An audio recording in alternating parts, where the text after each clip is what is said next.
मैं एक चीज बताऊं, श्री राधा रानी के महल का जानते हैं? जितने कृपालु हमारे कन्हैया हैं, कहीं उनसे ज्यादा कृपालु हमारी श्री राधा रानी है। एक दृष्टांत के रूप में बताऊं और बिल्कुल यह सत्य कथा है। अभी भी वह संत केवल विगत 2 वर्ष पहले अपने शरीर का परित्याग किए हैं। उनकी कथा में बताना चाहूंगा। कथा के माध्यम से जाने की राधा रानी भक्तों के प्रति कितने आतुर रहते हैं। एक वर्षाना में रहने वाले परम संत जो अपना पूरा जीवन श्री राधा रानी को समर्पित कर रखा है, जानते उनका एक ही कार्य था। ठीक बरसाना मंदिर के नीचे उनका छोटी सी पर्णकुटी है। जो लोग बरसाना गए होंगे तो देखे होंगे कि श्री राधा रानी का महल कुछ ऊंचाइयों पर है। वह संत प्रतिदिन राधा नाम का संकीर्तन करते थे। प्रातःकालीन वेला में उस सीढ़ियों को चढ़ करके राधा रानी के महल में पहुंचते थे। जब तक उनका श्रृंगार होता, पूजन होता, वहां बैठ करके दर्शन किया करते थे। दोपहर को कपाट बंद होते, पुनः सीढ़ियों से नीचे उतरते थे और सायंकालीन 4 बजे पुनः वह उस महल में पहुंच जाते थे। यह उनकी नित्य क्रिया जानते हैं? एक दिन जब वह संत श्री राधा रानी के श्रृंगार को देख रहे थे, शारदीय समय था, शरद ऋतु चल रहा था। किसी भक्त ने श्री राधा रानी को स्वेटर बना करके वहां पर चढ़ाया और यह दृश्य वह संत देख रहे थे।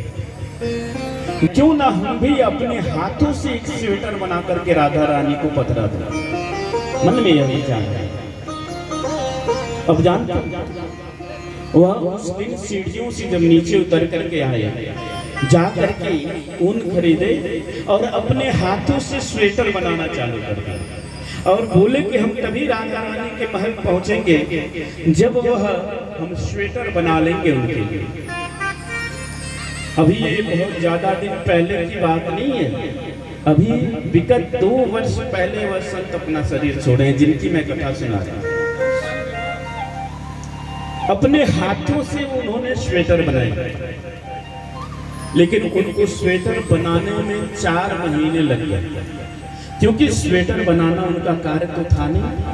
बार बार बनाते थे, बिगड़ जाता था, उसे बार बार बनाना, बिगाड़ना करते करते संकल्प था और उन्होंने स्वेटर बना ही लिया। लेकिन उस स्वेटर बनाने में प्रसाद लेना छोड़ दिए। कभी 2 दिन पे 3 दिन पे थोड़ी सी प्रसाद ग्रहण करते, जल पी करके ही रह जाते। शरीर से उनकी शक्ति छिड़ हो गई।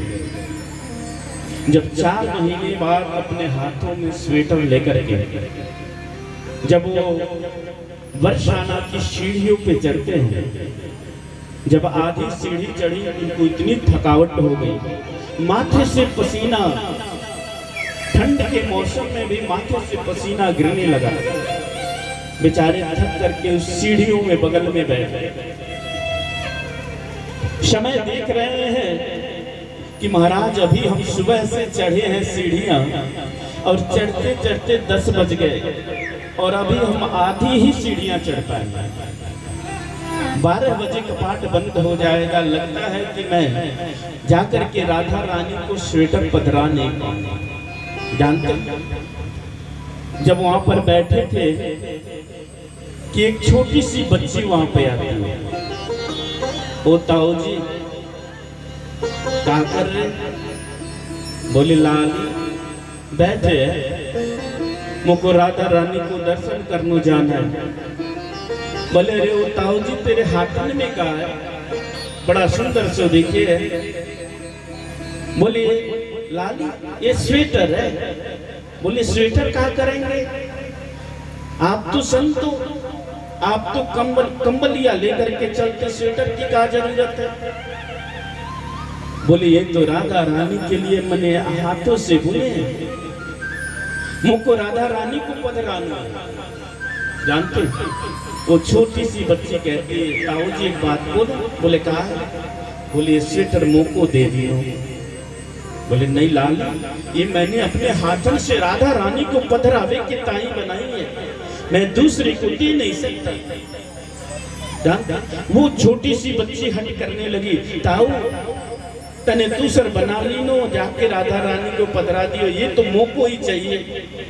लेकिन वो मानते नहीं है, हमने बड़ी मेहनत से बनाई है, अगर एक बार को पधराऊं कैसे? और जान वो छोटी सी जो बच्ची है बैठी बैठी देखती देखती एक बाइक उनके हाथों से वह स्वेटर खींचती है और हाथों से स्वेटर खींच करके ले करके भगती है मंदिर की तरफ। संत जी बैठे देखते रह गए, उन्हें समझ में नहीं आया क्या हुआ। एक भाई को कन्या उठी और उनके हाथों से वह स्वेटर खींची और लेकर के मंदिर की तरफ बढ़ गई। संत बेचारे आंखों से अश्रुपात होने लगे, क्या मैं इतना अधम हूं? क्या मैं इतना बड़ा पापी हूं कि राधा रानी मेरे हाथ से स्वेटर भी पहनना नहीं चाहती? उस बच्ची को दोष नहीं दे रहे। हाँ, संत कभी दूसरे में दोष नहीं निकालता, वो तो अपने अंदर ही दोष। संत का स्वभाव क्या होना चाहिए कि त्रिडादपि सुनीचेन तरोरीव सहिष्णुना अमानी मान देन कीर्तनीय सदा हरि। संत वही है, त्रिडादपि सुनीचेन तरोरीव सहिष्णुना, जो अपने आप को एक तिनके से भी हल्का मानता है। वो सोचता है मुझे लोग कहें कि मैं बहुत बड़ा आदमी हूं, नहीं, लोग मुझे नहीं, मैं मान के लायक नहीं हूं। अमानी ना मान दे, अपने मान की तो बात ही नहीं करता। कीर्तनीय सदा हरि, वो सबसे बड़ा परमात्मा को मानता है। मैं जो करता हूं वो तो संसार में कोई भी कर सकता है। आज हम कहते हैं हमने ये किया, एक बात सोचो कि जो तुमने किया क्या वह कोई दूसरा नहीं कर सकता? अगर दूसरा करता तो तुम क्या इतने बड़े महान कार्य कर दिए? अरे वह कार्य करो कि जो दूसरा कर ना सके, और वह क्षमता सिर्फ परमात्मा में है, क्योंकि जो वो करता वो दूसरा नहीं कर सकता। हम जो करते वो कोई कर सकता है। तो अगर मान के लायक है तो वह परमात्मा, हम मान के लायक नहीं है। आज हमारे पास थोड़ा सा धन हो जाए, थोड़ा सा बल हो जाए, थोड़ा सा वैभव हो जाए, तो महाराज मेरे सामने कौन खड़ा हो सकता है? मैं बहुत बड़ा ज्ञानी, मैं बहुत बड़ा बलशाली, मैं बहुत बड़ा धनवान नहीं।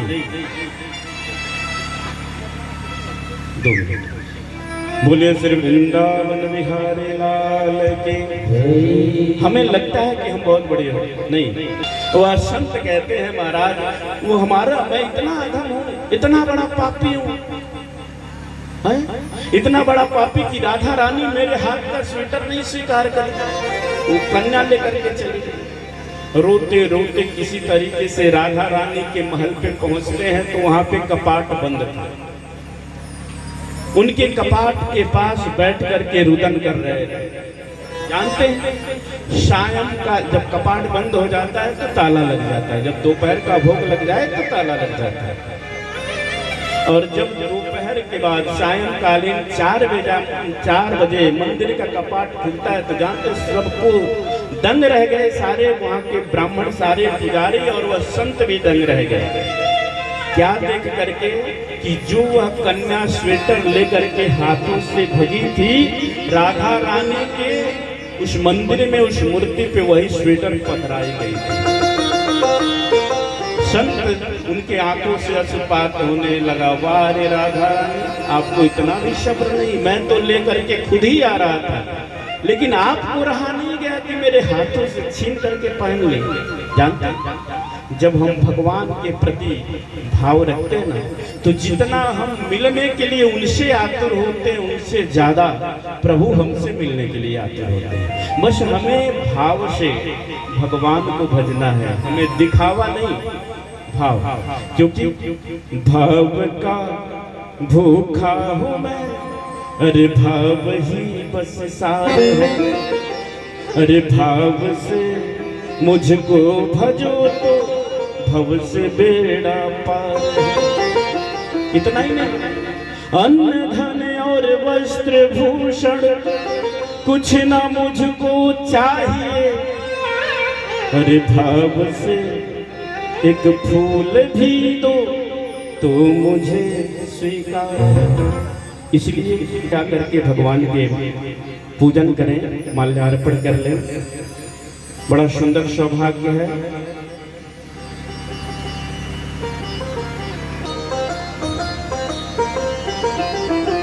करारविंदेन पदारविंदं मुखारविंदे विनिवेशयन्तं वटस्य पत्रस्य पुटे शयानम्।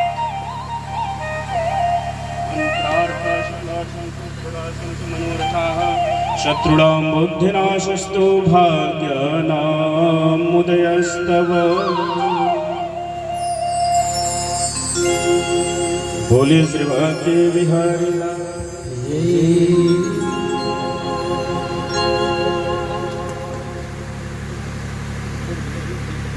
और आसपास के लोगों को तो श्रीमद् भागवत कथा, जो कि हमारे पुराणों में से एक पुराण है, श्रीमद् भागवत पुराण, और उस जिनकी लीलाएं हर तरफ हर स्वरूप में विद्यमान रहती हैं। भगवान कृष्ण ही एक ऐसे प्रभु हैं कि जिसको जिस रूप में भी हम चाहें, कृष्ण को हम जिस रूप में भी याद करना चाहें तो कृष्ण उस रूप में विद्यमान होते हैं। कृष्ण गौपालक भी हैं, कृष्ण राजा भी हैं, कृष्ण योद्धा भी हैं, कृष्ण माखन चोर भी है। में करने का कार्य भगवान कृष्ण ने किया है। भगवान कृष्ण अगर देखें खड़े हो तो कर्ण दुनिया भर की शिकायत करते हैं कि हमारे साथ पांडवों ने या कुंती ने क्या क्या किया। उसके बाद कर्ण मेरे पिता मेरे मामा से मेरी रक्षा करने के लिए रात्रि के पहर में मुझे दूसरे माँ यशोदा की गोद में छोड़कर आते हैं। मैं वहां जाकर पला। राज परिवार में जन्म लेने के पश्चात भी गोप के परिवार में हमारा लालन पालन हुआ। तो समस्याएं, कहने का मतलब समस्या सबके साथ होती है, लेकिन आप अपनों के साथ रहो। हालांकि कर्ण का भी चरित्र बड़ा है। उन्होंने कहा, कर्ण ने कहा है कि दुर्योधन के साथ जो सम्मान दुर्योधन ने हमें दिया, हालांकि विस्तृत हो जाएंगे क्योंकि आप महाराज जी के का उद्बोधन सुन रहे थे, जल्दी हम अपनी बात समाप्त करेंगे। तो उन्होंने कहा कि कर्ण से बेहतर, दुर्योधन से बेहतर मित्र नहीं हो सकता, इसलिए हम इस मित्रता के ऊपर कोई समझौता नहीं कर सकते और हम युद्ध जब भी करेंगे। उन्होंने कहा कृष्ण ने कि अगर तुम दुर्योधन की तरफ युद्ध नहीं करोगे तो युद्ध होगा नहीं, और महाभारत युद्ध होने से बच जाएगा, और महाभारत युद्ध होने से बच जाएगा तो ढेर जो होनी को, जो समय को, जो भविष्य को, जो प्रभु को मंजूर हो वही हुआ। और ये लंबी कथा है कि महाभारत की कथा है, फिर पुराण में आती है बातें। तो मित्रता